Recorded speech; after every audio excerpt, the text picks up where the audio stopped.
Welcome to the Mix Minus Podcast. Matt McQueenie here again. It's probably been a couple of years, Dan. I don't know how time goes by, but Dan Morris, who is my Apple go-to guy, my cruise buddy, our cruise couple buddies, and we got a new Apple announcement, the WWDC 2017. I always think WWDC makes me think, what would Jesus do? And then I was trying to think of WWDC, what would Dan... You just got to tell me what the C is, Dan.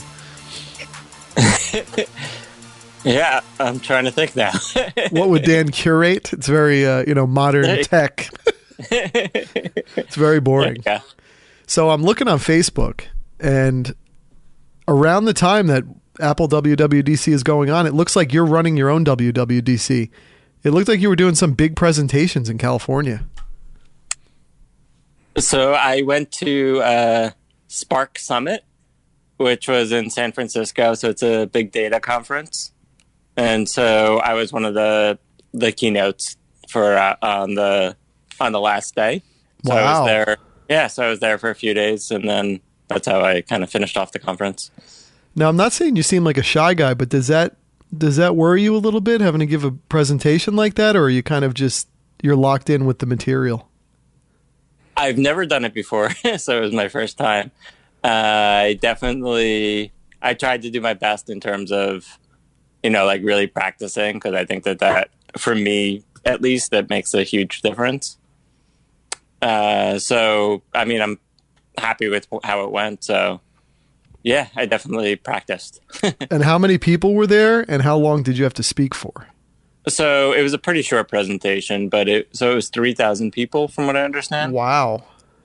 And it was really short. It was 10 minutes, and I actually split it with someone on my team. So it was like 5 and 5. So I kind of gave the setup and the background and really the why. And then she kind of went into like the really, really deep details. And so what were you feeling when you were out there? I know you can prep for it, but 3,000 people, that's a lot of folks. Could you even see the crowd? Could you even see them naked? I could actually only see like the first few rows. It definitely felt different than any other presentation I gave, just because, in the backstage, they had all the production stuff going on with people behind booths, and then, they announce you on, and you have all these bright lights and a really large stage that, frankly, I didn't know what to do with, just because I've never had that before, so I don't necessarily know how to like work it, but I definitely had fun. It was definitely an awesome experience for me personally. So you kind of come out of it feeling like $1 million, right? Like getting through that, it just feels like you've summited some mountain. Yeah, I honestly I had a lot of fun. So I think it was definitely a great opportunity that I'm excited to have had, for sure. So now, as a traveler, you were gone for like a week or so? Yeah, so I also have a team that I work with, and they're based out of Paramount. So I went there and kind of worked with them to kind of catch up on some of the projects that we're working on within the data space. Now, as what kind of traveler are you? Are you a reluctant, or do you get really excited when you have a trip coming up? I think I usually get excited because I don't travel that often. So for me, it's kind of just like a fun little thing. I was also excited this time around because I knew that I would be speaking at the event. And so, yeah, I was excited. I wouldn't say I get reluctant, but I think because I travel so, maybe like once a quarter, to me, it's kind of fun. If I traveled, a few times a month, I'm sure that novelty would wear off. Yeah, I think that's it. I mean, doesn't it almost feel like when you travel or you get to go on the road, it's like it's living? Yeah. It's like it's such a good feeling to change it up, I think, sometimes like that. Now, we're going to talk about the Apple WWDC. You have a bunch of Apple products. What kind of do you have more tech products than clothes when you're traveling? I think that's fair. I guess I have to, when you go through the security booth, you have to take off your shoes and take out your laptop. So I guess they are kind of equal when you think of it that way. Now, are you? So you got your Apple laptop. Are you MacBook Pro, MacBook Air? Which one are you? I have, well, for my personal is a MacBook Air, Yeah. and my work one is just a MacBook. I have not. I've been thinking about it. I've always been Windows. Is it worth it for these MacBook Airs or MacBook Pros? I mean, is it demonstrably better in your mind? I didn't know that you were. That's actually funny to me. I didn't know that you were Windows. I kind of thought that you'd be all in. I can't imagine working with a PC anymore, only just because I've worked with Macs for so long.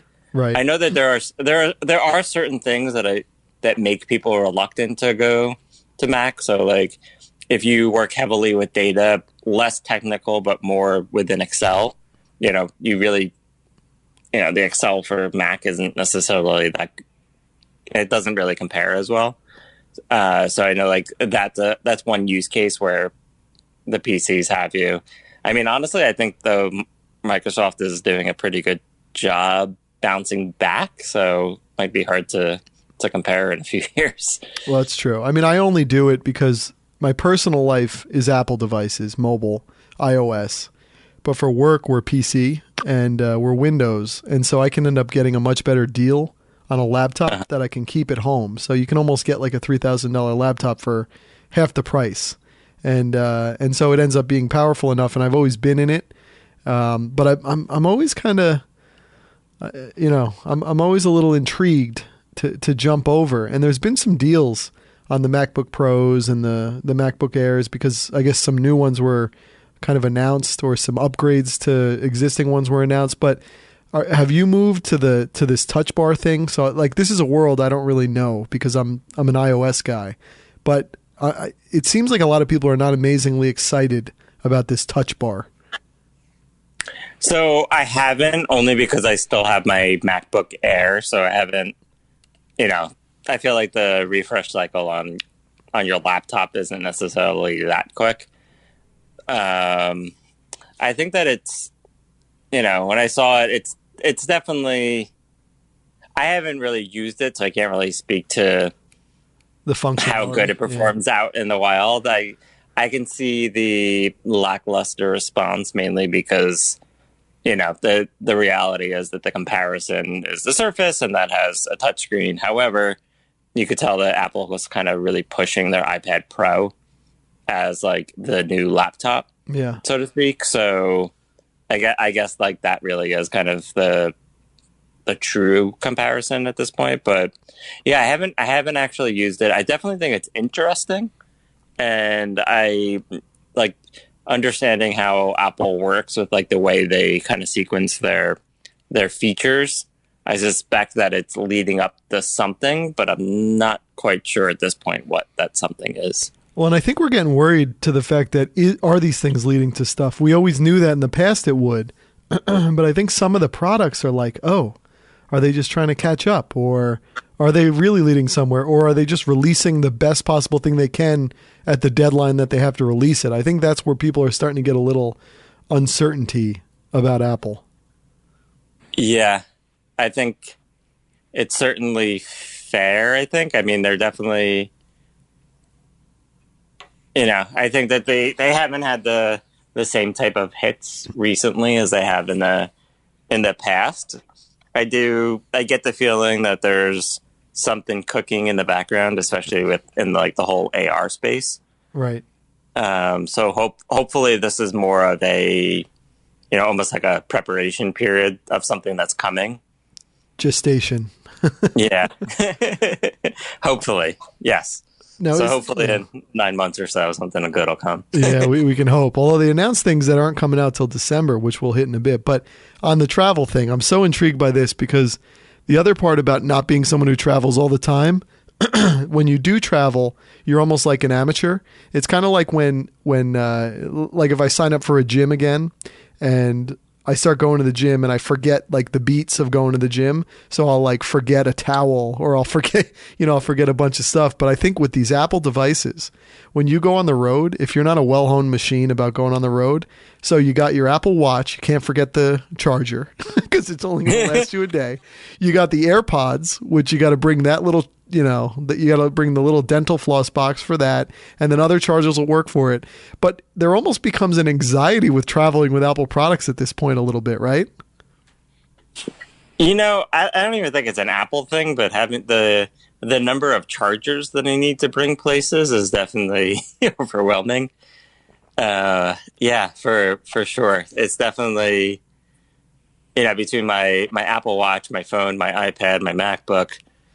Yeah, my AirPods. Luckily, my AirPods is using the same charger. But yeah, since you put it that way, there's definitely a lot to remember. Now, when I traveled with the AirPod, I love these things so much. In fact, I read an article where I think it was the New York Times, and it was a mistake, but they said the Apple HomePod, all these crazy words, the Apple HomePod was their first major hardware release since the Apple Watch. And I'm sitting there going, aren't the AirPods, that's a hardware release, isn't it? I mean, that's hardware. And those things are a smashing hit. They just haven't had enough to sell to people. I mean, I was able to get a second pair. I follow this. Do you have this site, the AirPods, isitinstock.com?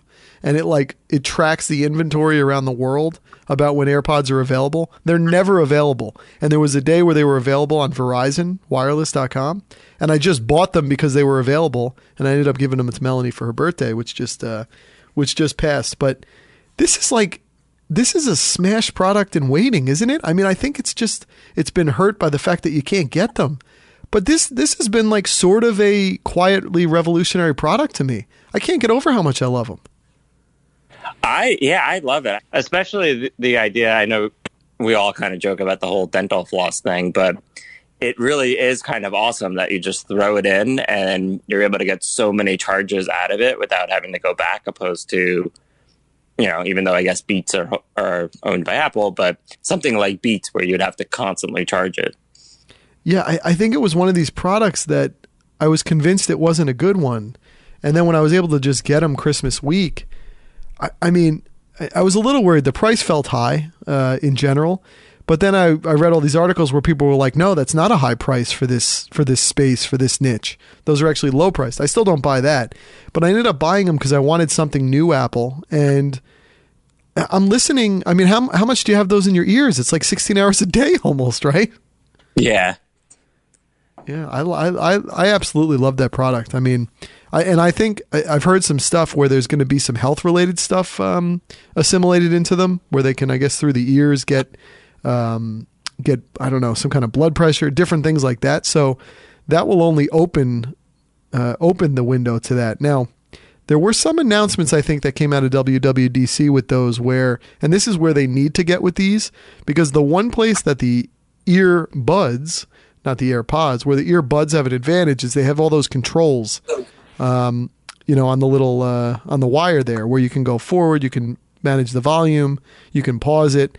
With the AirPods, you can only double tap to pause, or you can double tap to elicit Siri.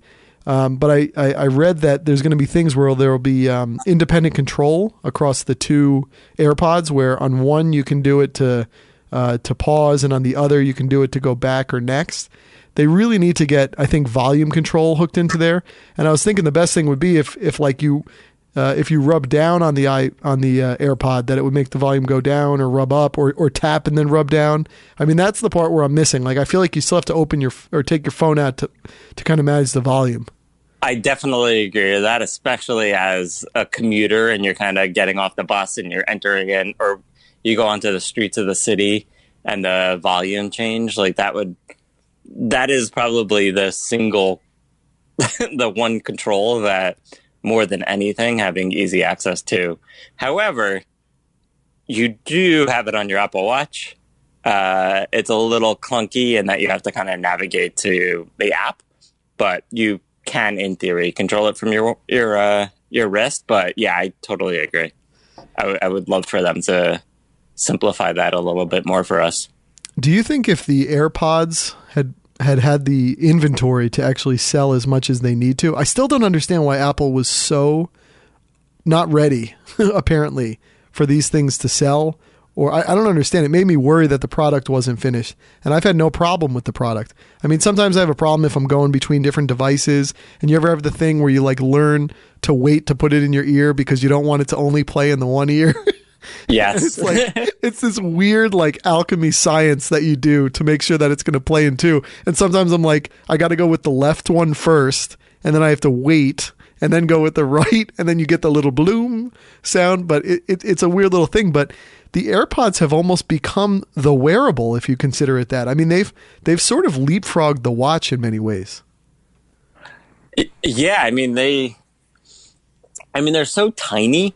It's kind of like amazing because you could just carry it around, and at the snap of your fingers, you got your music going. You don't have to worry about the wires, which is obviously nice.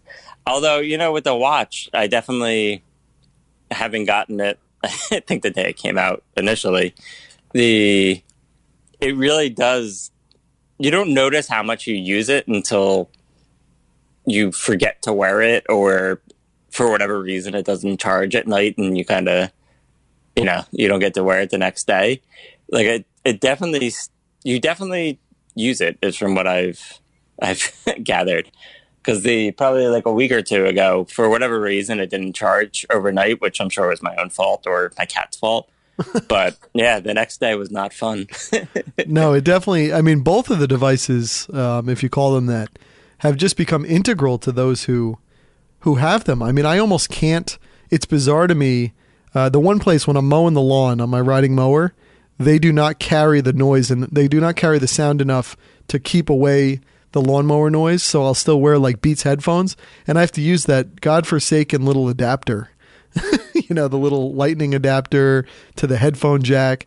And it all just like the wires just become so in the way. I mean, I can't believe how much I love these AirPods. And I really wish I could go to sleep with them at night because I think they're perfect for that. I am just so worried about losing them, even though you're never going to lose them. And you still have the Find My AirPods now, I guess, on the Find My iPhone thing. But do you are you a listener going to sleep, or do you just let the Z's go towards the night? I would say so. I definitely, there are times that I listen to them at night, but I don't fall asleep with them.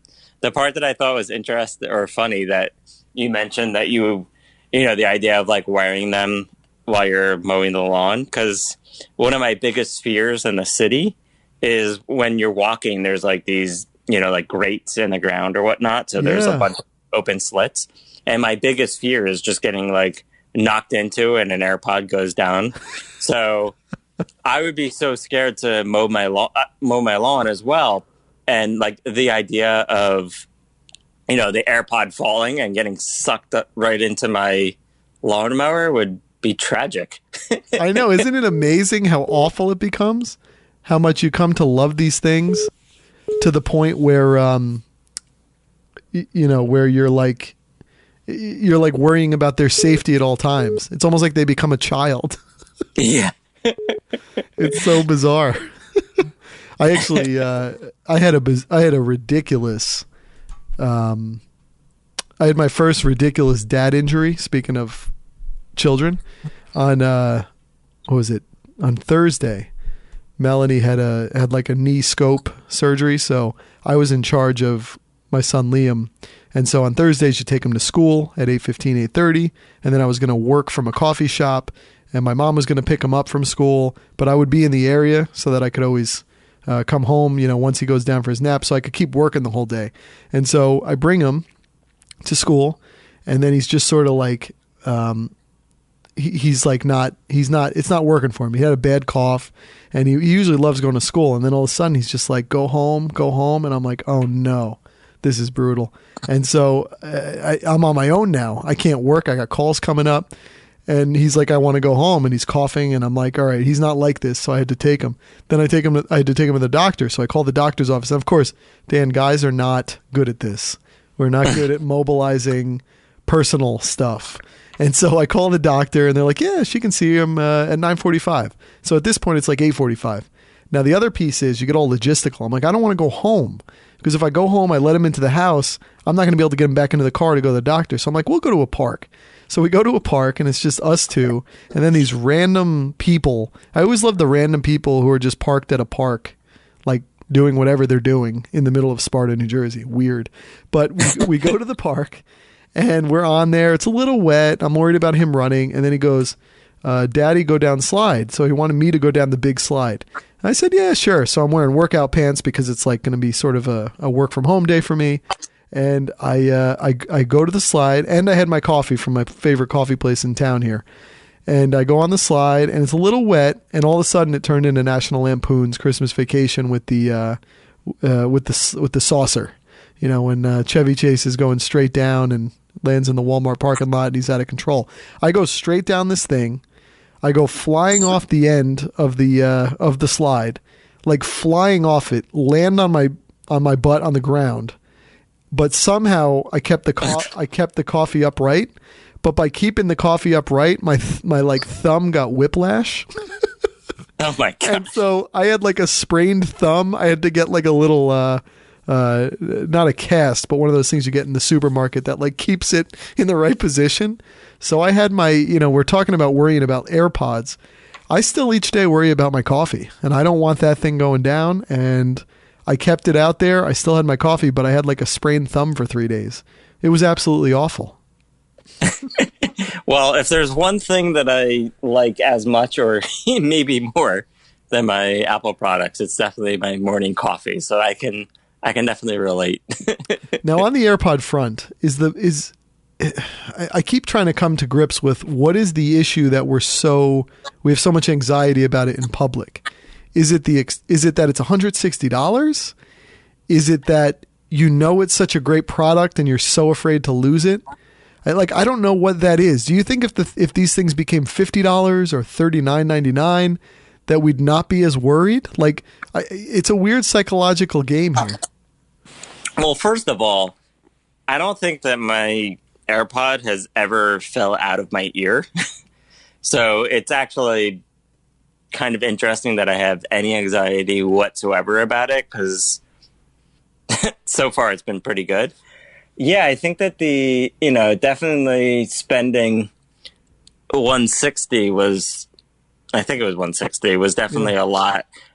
I think that might be it. The idea of having to pay like $80 to replace the missing one, because I think they do sell replacements. Yeah. Yeah, I think it really is the money, but you know what? I think that if it were $30, I would feel like I would act the same way. I think I just enjoy them. I don't know. I don't know. You're right, though. It's so strange, and they are such a great product, and we look ridiculous wearing them, I think. But the other thing I was reading this really good article on hearing aids, and it was really fascinating from the point of view that with hearing aids, it's seen as this stigma that you're a lesser than. You can't hear, and you're almost seen as an old fogey or what's wrong with you. But yet with glasses, no one thinks the same, and it's the same mechanism. It's the same thing. It's the same functionality. And I keep thinking about the fact that people are so worried about the stigma of hearing aids. And by the way, hearing aids are apparently really cool now, where they have Bluetooth in them. They have like geotagging where they know when you're in a certain place, and they'll turn down or turn up with the noise and the cocktail party effect going on where you are. And they'll turn up to hear certain people. I mean, it's pretty badass. I almost might want to get them, but we're like worried about how we look with hearing aids. And then we're wearing these AirPods, which are like hearing aids on steroids with how they look. It's this whole psychology is funny that way, and perception is so funny. It's definitely true. And, like going into that, the thought that kind of went through my mind is that Apple is, I think, one of the spaces that they're kind of toying with, or publicly toying with, is health. And, I think that is like an amazing area that they already have so much built that would be an amazing area for them to tackle, now that you kind of bring it up. Well, and the problem with health is it's not sexy to consumers. So Apple needs to almost set the stage with all these products, and then by the time it's all figured out and talking to each other and working, and you just then understand why it's so seamless, then it works. but the build up to it, like no one understands how to use the health app. There's parts of the workout app that's a little weird. I hate when you're on a bike with the Apple Watch app and it like doesn't track the bike ride that well. I mean, a bike on a, like a stationary bike type deal. And so I think Apple's trying. I mean, you ever get those badges and you're like, what the hell is that? Yeah. And you're like, who sat and put these badges together and said to themselves, this is beautiful. This is Apple. They're some of the worst looking things I've ever seen. Yeah. And you're like, what is Apple doing, man? I don't get it. But yeah, I think the pieces are coming together, and I just wish Apple focused on I wish they found a way to focus on these AirPods and get more of them to market. Unless this is some psychological strategy where they want to create scarcity so people think the product is doing even better than it is. But I don't understand Apple. Like, they have this killer product, and maybe it's like, well, when 10 million are in circulation, they all start to break down and they come to singularity and consciousness together. I don't know, because this product, I just absolutely love it. I love taking it on the road with me. I love hooking it to all my different devices, to my Apple TV, to my iPad when I'm watching something, to my iPhone when I'm going all around. I like taking calls on it. I mean, it's so great. And the sound is so The sound is good. great. Yeah. I mean, people can say like, oh, well, it's not, the audio files. Well, it's not like the $400 Audio Technica, blah, blah, blah, blah, blah. And you're like, dude, all I know is everybody wears earbuds, and earbuds are good enough for the majority of people. And, I know you want to hear the high fidelity on the Neil Young, Pono machine or whatever, but but the fidelity coming out on these when we're listening on earbuds before, and we're listening to streaming services, which mostly stream at a lower bit rate anyway, because you got to worry about your data. There's always all this stuff you have to juggle, but like, it was fine. It's not like you're sitting there going, oh man, I just wish I had like 120 more kilobits on this one, because I'm just not getting the vibe. And then on top of it, most people listen to spoken word, podcasts, radio, like that's a lower bit rate. It's just silly. And then when you put these things on, and I don't know if you had Bluetooth headphones before, but I had ones, and they're awful. They're tinny. They're just like, for the privilege to wear things that are not tethered to something, you get the worst sound ever, as if like you're at the bottom of a well listening to it.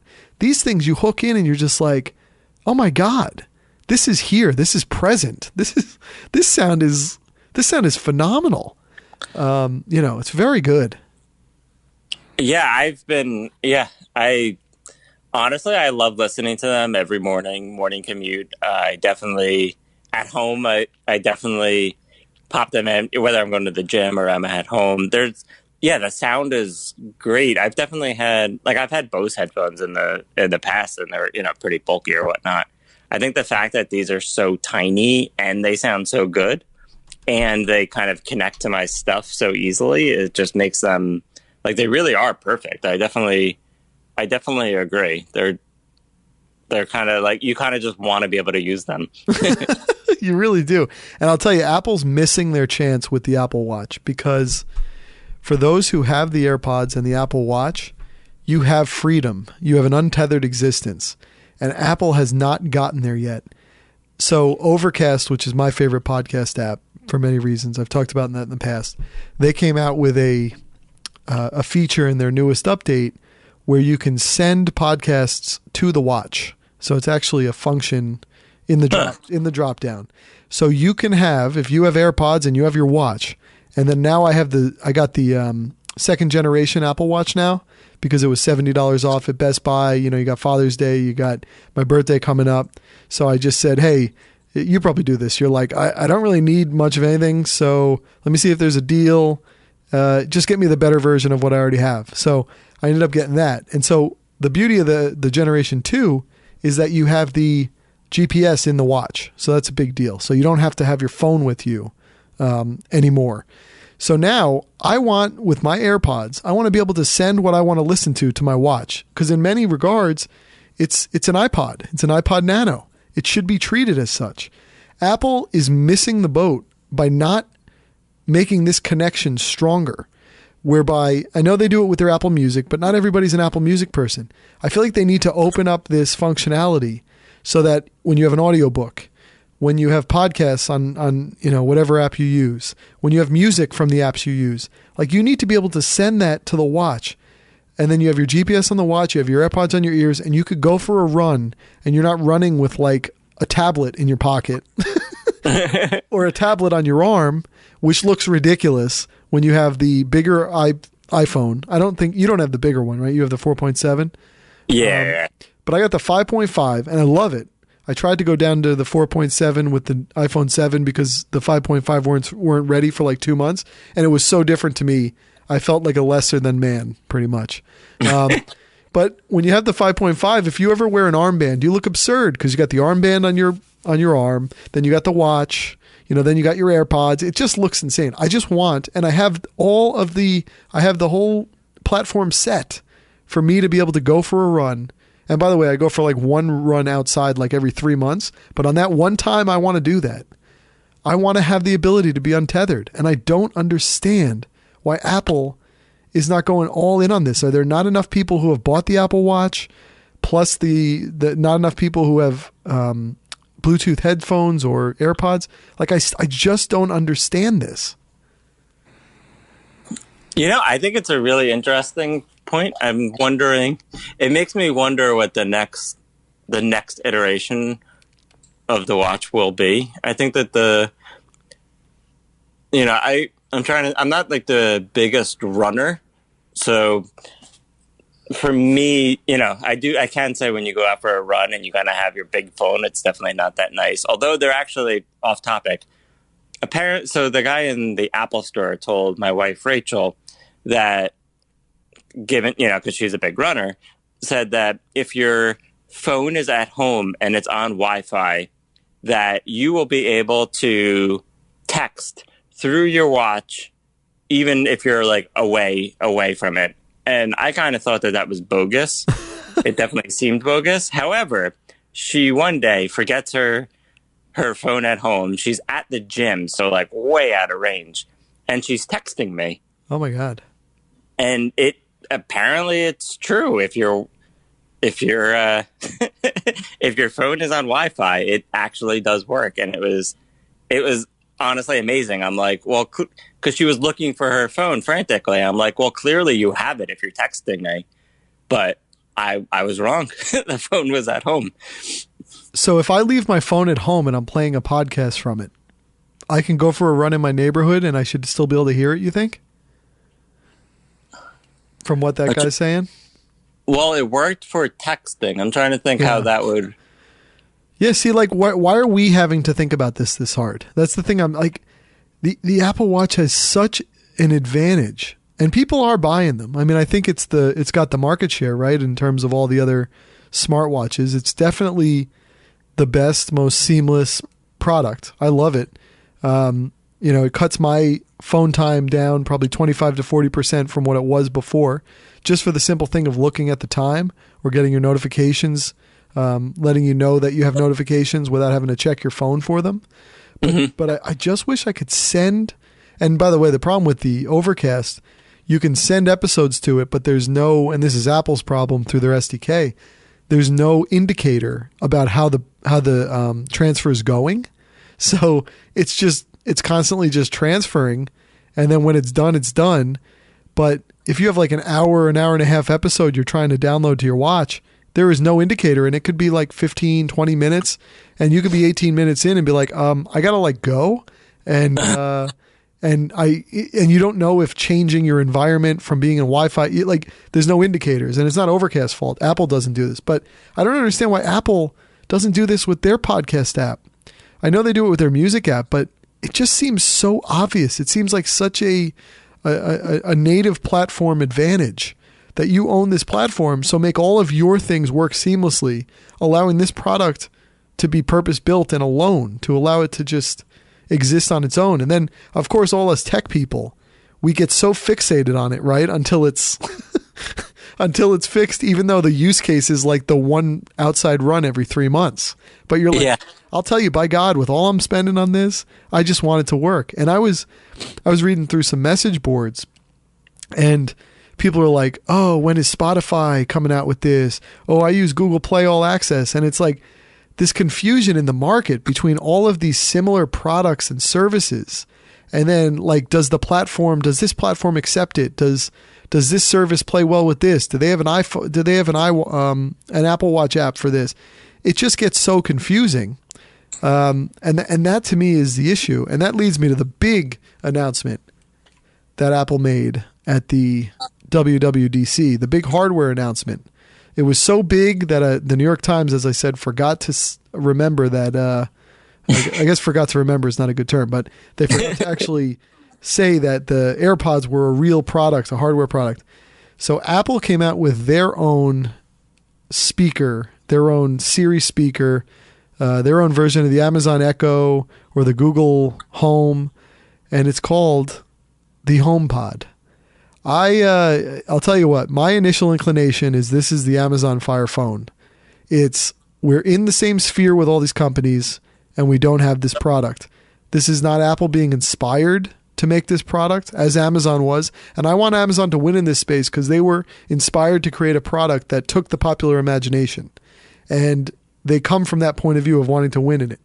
I don't know why I would get this at $350, why there's only Apple Music integration. I'm sure Spotify will come around. They're ending up being like the safe hedge music service to get because you can get them on everything. But Dan, why you're going to get it? Why are you going to get it? I'm actually, as of now, I'm not getting it.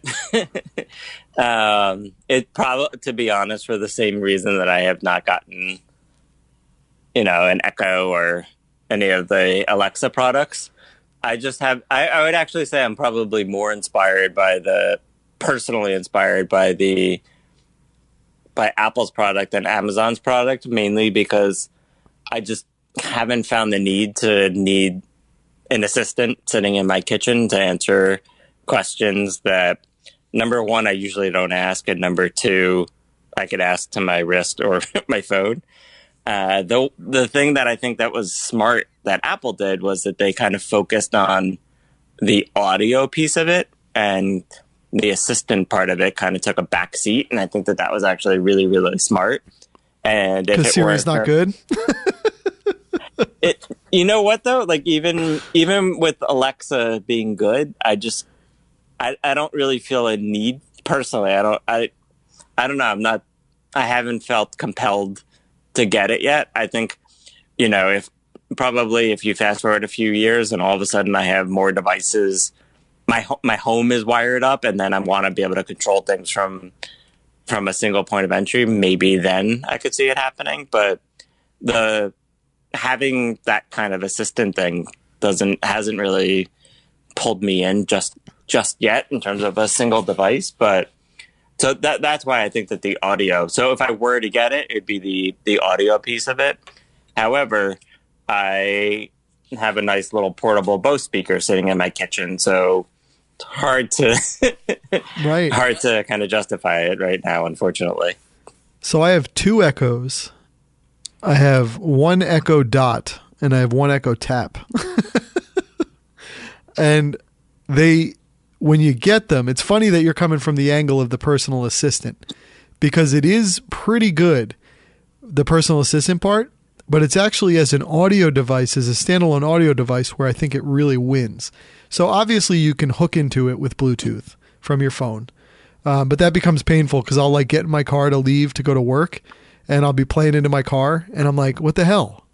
It's not playing in my car. And then I look and it's obviously playing into my living room with the nanny and my son at home, listening to the audio edition of The Economist, probably what the hell's going on here? But it is really neat. I think it's a game changer when you become a parent, because when you become a parent, you don't want to look at your phone and be caught looking at your phone a lot around a kid, because you're telling them the whole time, like, oh, you can't, no, you can't have the phone, because they gravitate to these things. The tablets, the phones, they gravitate to them. Whenever my mom walks in the house, my son goes, purple tone, purple tone. He wants her purple, iPhone, iPad, pewter. He wants her pewter. He wants all the stuff.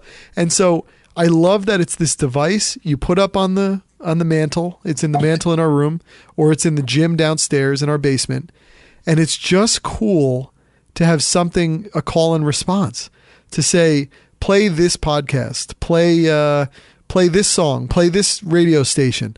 When you're on the treadmill, you say, turn louder, turn lower, play this. And it just listens. And it's really good.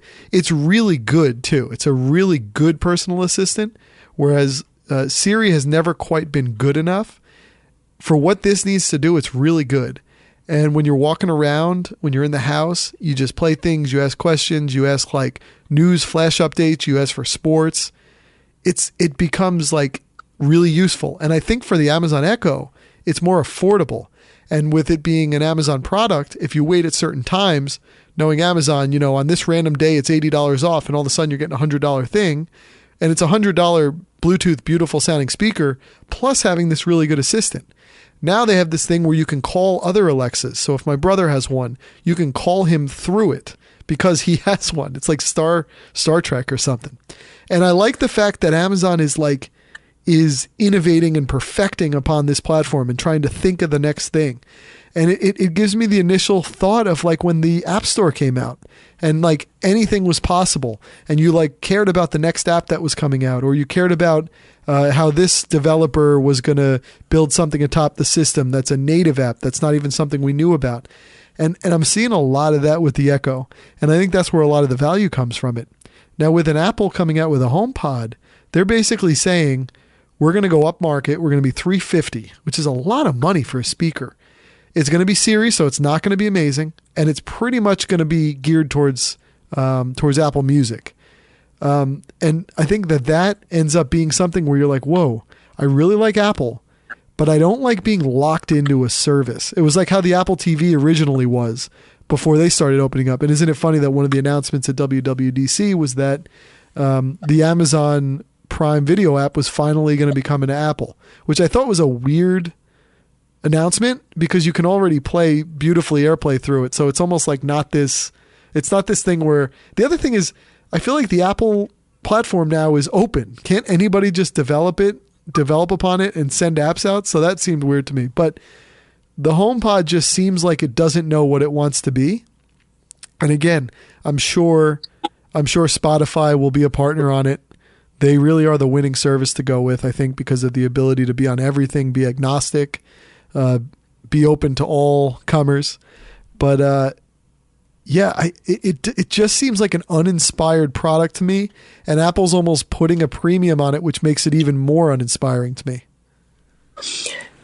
I do have to say that when I started seeing the rumors about it, I was almost a little disappointed, and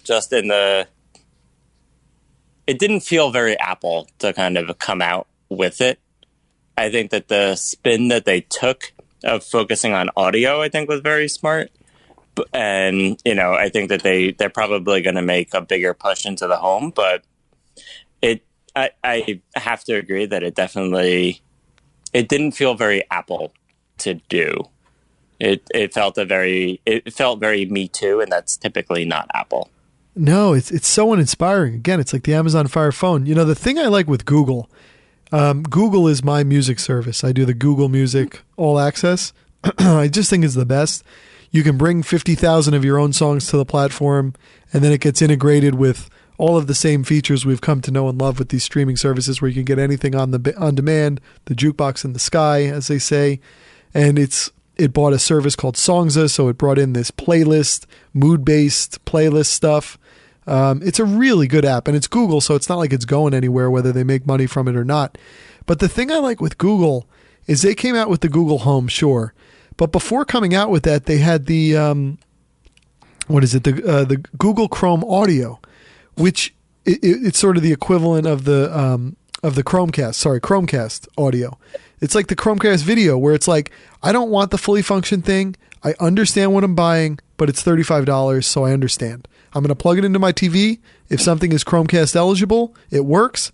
Most of the top people work on it, but I'm going to run it from my phone. It's all going to be good. So Google has the Google Home, which actually would probably be better for me because my native service is the Google Music app. But it has that big, fully featured, more expensive thing. But then it also has this little dongle you could hook into any speaker that you might have, any auxiliary speaker, and you can turn it smart, and it's cheap. It's like $30, $35. I think the fact that Apple did this, it just seems like a weird thing. Like, we really don't believe in being in this market, but if we're going to do it, we're just going to make it a lot, and we're going to just hope our fanboys buy it, and they cover enough of the losses of our uninspiring, personality towards this. I don't know. It's not open enough. I mean, what streaming service do you use for your music? I actually do use Apple Music. What I probably, to be honest, would have gone for Spotify. However, there was a very specific reason. I don't remember if it was the Apple Watch. There was no Apple Watch integration, maybe. I think that's it. Yeah, Spotify doesn't even have an app. So that is a neat thing with the Apple Music, is that you can have onboard music right on the watch. You can send playlists to be on it. So again, if you have your AirPods, you can listen to them through the watch. And it is baked into your whole system. You're an iOS person. It makes sense. So you've been on it since the beginning? Yeah, I think I signed up for the free trial, and then I mean, I think I thought about, which one. Like, I obviously signed up for the trial at first, even just because I just wanted to kind of like check it out and see what it was about. But yeah, I mean, from there, I think that the watch integration was good, and now I have it. My wife and I do the whole like family plan thing, so then she's able to listen to it on hers as well. Not that that's that unique. Obviously, you can get that with plenty of services these days. But yeah, I went for it. I mean, Spotify honestly is so big, and it's kind of hard to dispute not going with Spotify, to be honest. But that's kind of what I went with, and now I'm actually pretty happy with it, or I have no complaints with it. I feel like a lot of these services are almost just like a utility bill to a certain extent. Like, they all kind of do the same thing. Spotify adds in extra flavor because the personalization is actually like really, really strong. But I think that, being able to just access the music is they're generally the same across the different services, is what I've kind of started to feel. Yeah, no, I think they're pretty much all the same. I think it comes down to this weird calculus of deciding, of all your different devices, which one is most accessible across them. So I've noticed this with Spotify being a real winner, in the sense that they're on Google Home and Google Chromecast Audio. They're embedded. So the big key is that you don't have to Bluetooth it to one of these services. That's the key. So do they have a default app in these actual speakers, in these services? And Spotify is in like all of them. So obviously the Echo, if you have the Amazon Music app, which they have their own Amazon, I forget what the name of it is. Amazon. Yeah, I think it's just Amazon Music. Theirs is the same price. Now, the thing I like with Amazon is they have this like $4 a month where you can declare one speaker to have Amazon Music, one Echo, and it'll be $4 a month. And so you get the full the full app service like all these other ones, but it only exists on that one speaker that you choose. But yeah, I think if you're the hard part for me is if I go to, and I've played around with having the Apple Music, it's kind of funny looking sometimes. It almost looks like I don't know, the UI doesn't seem amazing on it. Now, it does have that Beats One, which is kind of a cool station. It has it on demand as well. It's got pretty good playlists. They're all the same thing. I know everyone says like, oh no, we have the one that's great. And it's like, no, you're all playing the same songs. Like, it's not a big deal. It has all the music you want. You can save it all to your own library. You got to build it all. But I think there's something to me about not liking that I'm being like that I'm being herded into one thing. So if I got the HomePod, then I would be sitting there immediately going, well, what if I don't like Apple Music anymore? Am I only doing it because I have the HomePod speaker and I'm paying $350 for it? And I psych myself completely out of it. And the funny thing at the end of the day, I don't know about you, but I probably don't even use it. Like I don't use my music service like that much. I don't listen to it every day. Like, do you listen to your music? I'm like a podcast guy. Do you listen to your music service every single day? I wouldn't say every day, but I think, commuting, I definitely listen to it often. It's also, for the gym, I think is good, but yeah, it definitely not every day. Honestly, when it comes down to these services, I think that YouTube with their whole like YouTube Red, I think is actually pretty fascinating because I think at the price point, given that people's like data plans, the idea of being able to, cache all these videos on your phone is actually pretty helpful. And so when you essentially end up paying the same amount to have the music plus the offline viewing for YouTube. And then, knowing that YouTube is going further with their new like premium services, I actually think that Google has something interesting in that realm. What's kind of neat is by being a Google Music subscriber, I automatically get YouTube Red. I know. So I think it's like a nice little thing. And they got this mixtape thing where they put together a mixtape for download. So do you like when you listen to music, is it spontaneous, or do you pick like a playlist or an artist and then download it to your phone when you're on data? Sometimes I'll just spontaneous, but at this point I have a decent amount of stuff available offline, and so I'll tend to gravitate towards that, but I'm pretty off and on in terms. It really kind of goes off of mood, or if I see like something new that's out that looks good, or a playlist. I think probably with music I'm not. Yeah, like I think I'm kind of inconsistent with my user behavior. I don't even know about you. Like, what kind of music listener are you? Are you like indie? Are you rap? No, mostly just rock. So some of the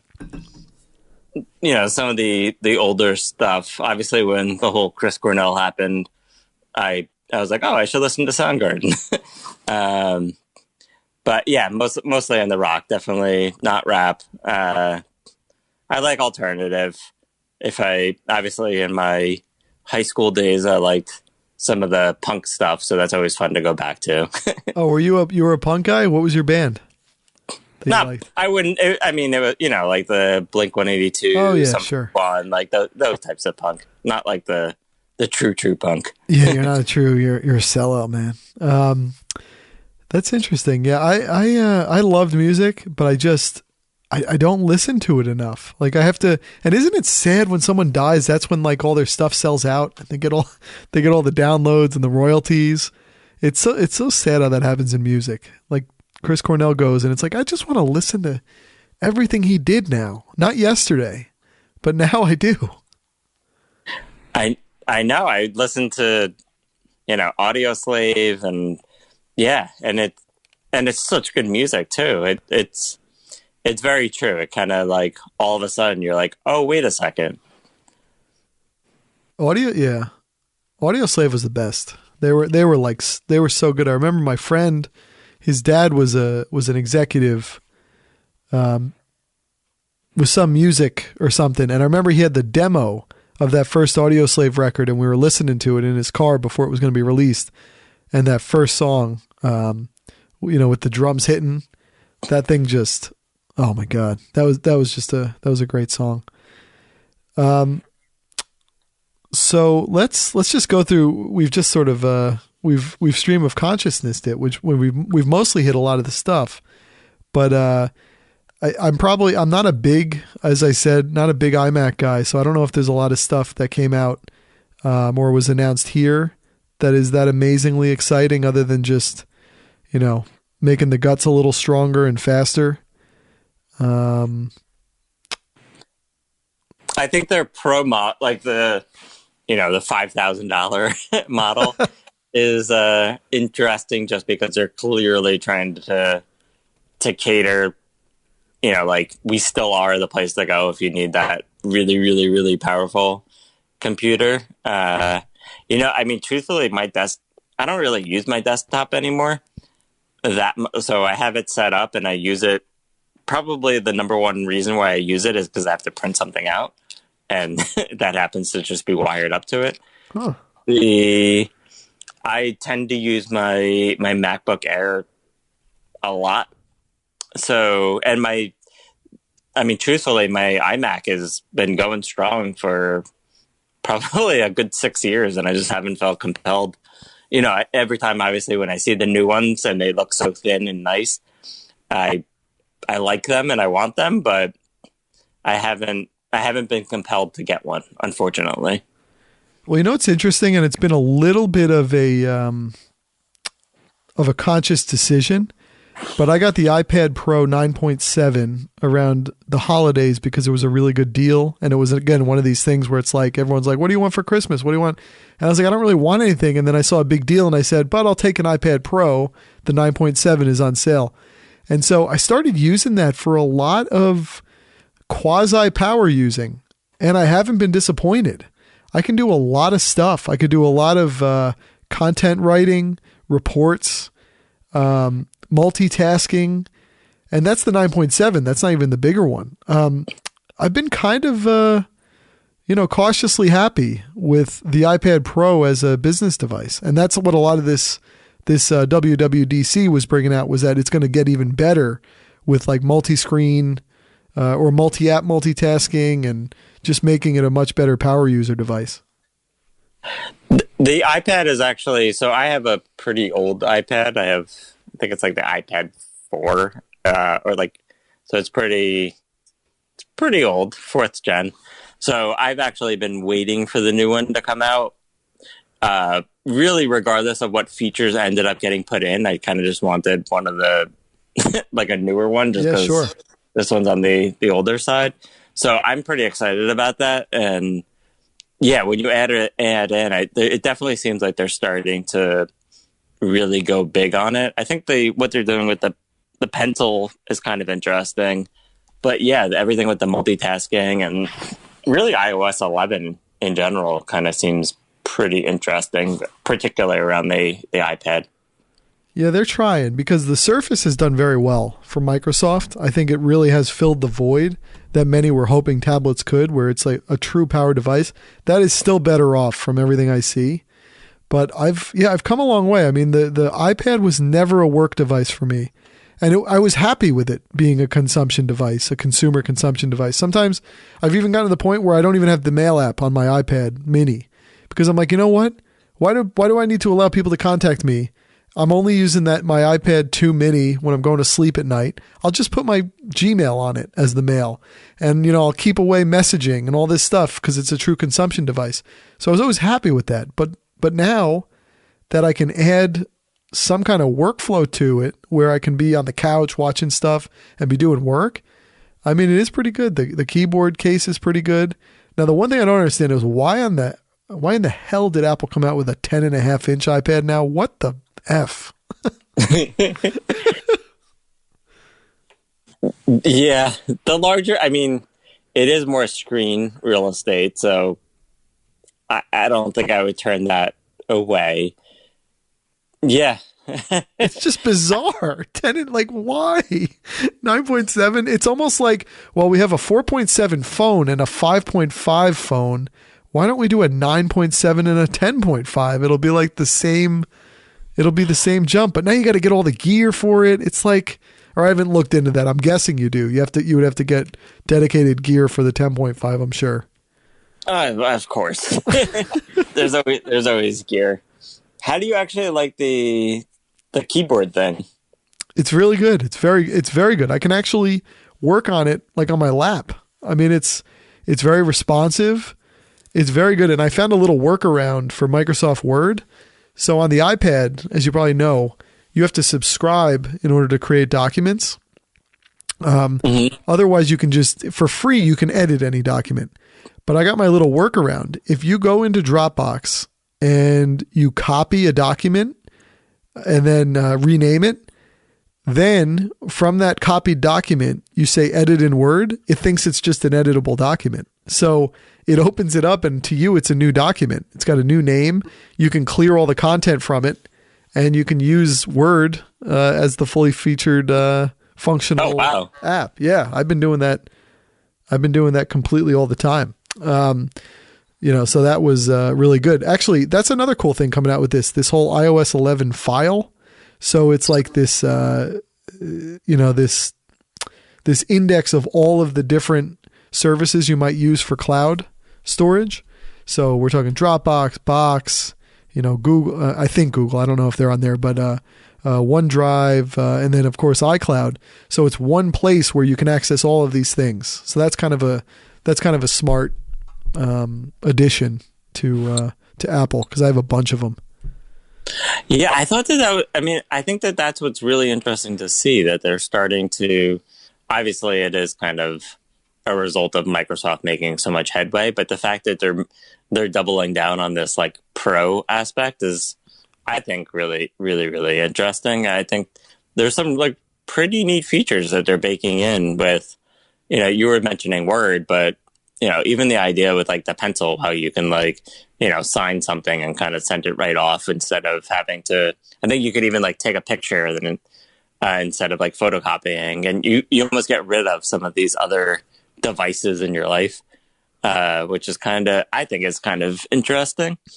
It's definitely, I also think that with, whereas Microsoft made a very calculated and public decision to go like all in on this concept of a single operating system that works across all devices,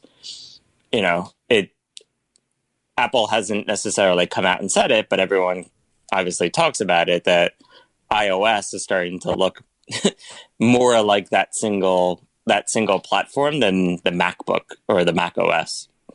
Right. No, it's very true. There's a lot of little flourishes too that I like that have been announced. So if you get a new phone, you can apparently put the camera on your new phone over your old one, and it automatically,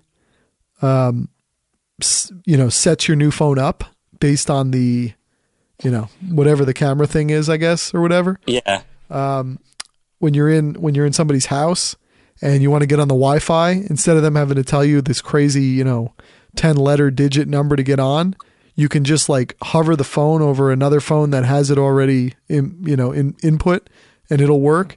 So these are all the kind of things that many years ago Android was trying to lord over iOS, and they just make life a lot more seamless. And I think you want to get to a point where you don't have to think that hard about, all right, I'm going to try to use the iPad as my business device. What are the 7 steps I'm going to have to do seamlessly to make sure that it approximates what I could do on a computer? Like if they can get to this point where they're doing a lot of these intuitive, innovative decisions that make that whole process seamless, that's really where they need to be. That's where you will get to the point where people might buy it as a business device.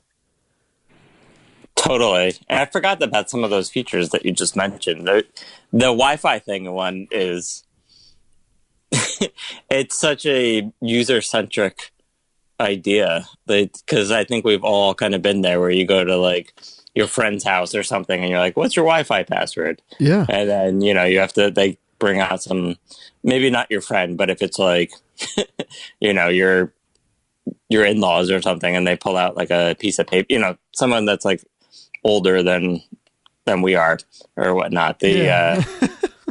Or they're like, the router's in the bedroom, and then you're like walking through like people's clothes, and you're like, you're turning the router over, and it's like, wait, is this the password? Is this the Mac OS ID / whatever? And you're like, I don't even know anymore.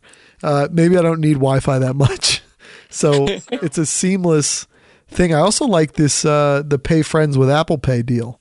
Now, whenever I use Apple Pay at the coffee place or Quick Check or whatever, everyone's always like, oh, it's magic. And I always say, it's not magic. It's still my money. I wish Apple, for using Apple Pay, I wish they would give you some kind of loyalty. And I know that's been discussed. Or I wish they would give you like 10% back on your purchases for using Apple Pay. They have more than enough money to do that. and it would get such uptake. Because right now it's like, ooh, the magic. It's like, yeah, but it's my money. It's not that big a deal. It is cool, but I do like this, pay friends with Apple Pay. It's kind of like a Venmo type thing. It's Apple again. Everyone's trying to make the Messenger or the messaging service the platform because that's what works in China. So now everyone here is like, Facebook is like, our world is going to be messaging. We're going to make an app store for the messaging. And Apple's like, we're going to do messaging.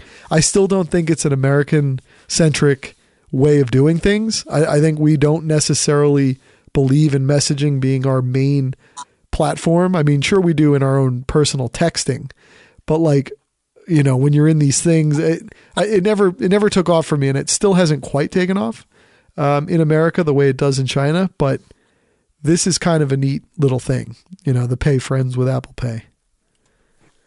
Yeah, I mean, WeChat, I believe is what you're referring to, That's right? And yep. Yeah, it's amazing actually how big that is, and it's like that is the platform. That is what you do. And it's kind of hard to imagine that ever truly happening here, but it is interesting that there's some momentum there and what you're saying with like Facebook. But yeah, I agree. I kind of wonder though if we're a step beyond the demographic that it will start incubating with. So I don't know if I would necessarily write it off just yet, but it's definitely not something that I necessarily gravitate to. But as far as the payment stuff, I think I would totally make use of that. I think that's awesome, and I think that it's funny what you were mentioning with getting like, I don't know, Apple Miles or whatever you want to call it for using Apple Pay.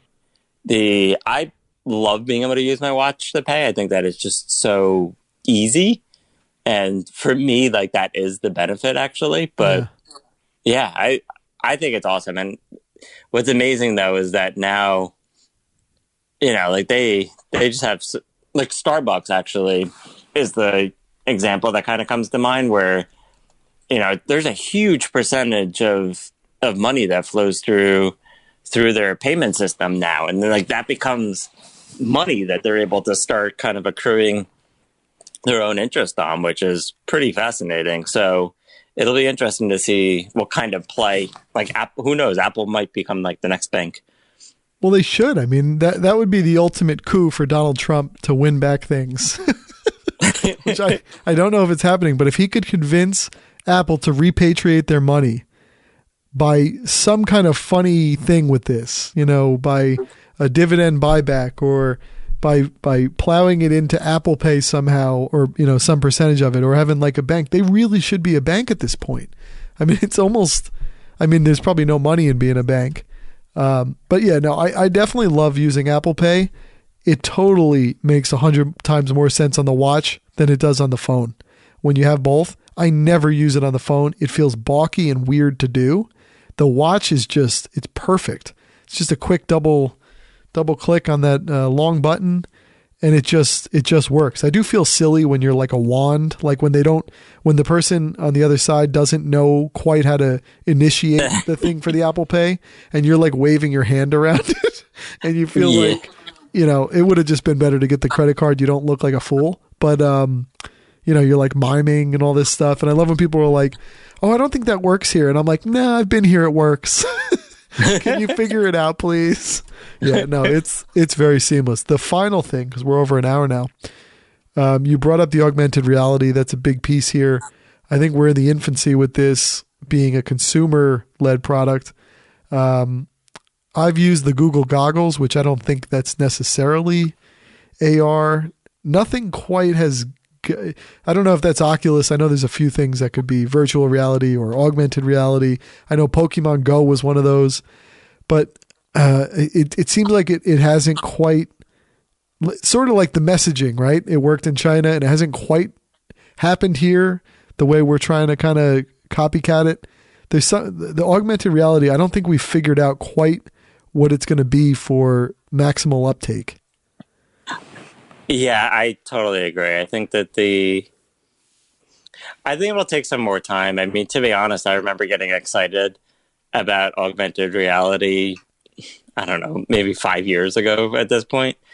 So I think something is coming, but I think it'll be a little bit of time before it truly becomes what we hope it will. Yeah, it really needs to be the kind of thing where, like, you're walking through a new town and different things light up as you're looking, right? Like, oh, this is the coffee place to go to in this town. Oh, these are the 3 restaurants that are the true places to go to. Here's the deal you'll get by using this, whatever goggle you're using or whatever. I don't know. I think sometimes when they go for these big home runs and these, my second Star Trek reference, like these Star Trek type exciting things, we sometimes miss the forest for the trees. Like, again, we talk again about these AirPods. I think these things are magical, and I don't know if Apple quite believes in them for whatever reason, because they don't have the stock. I don't understand why they don't have the stock to sell as many as people want to buy.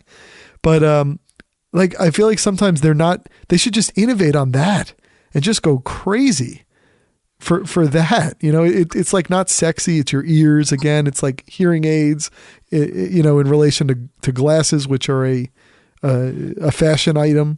But yeah, AR just, people love the eyes, the ears get short shrift.